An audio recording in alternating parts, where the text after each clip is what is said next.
কি হচ্ছে বলো তো বন্ধুরা, বলতে পারবে তোমরা? আর যারা যারা বুঝতে পেরেছো আর যারা যারা খেতে ভালোবাসো, প্লিজ কাম। দেখো সবাই ভালোবাসে না, অনেকেই ভালোবাসে।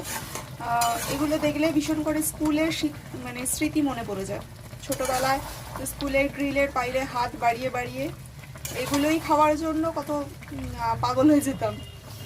আর টিফিনে বা কোনো সময় বাড়িতে যে পয়সা দেওয়া হতো, এখনকার মতো অত টাকা দেওয়া হতো না, হয়তো 2 টাকা 5 টাকাই দেওয়া হতো। আর সেটা দিয়ে কখন এগুলো খাবো সেই চিন্তায় থাকতাম টিফিনে।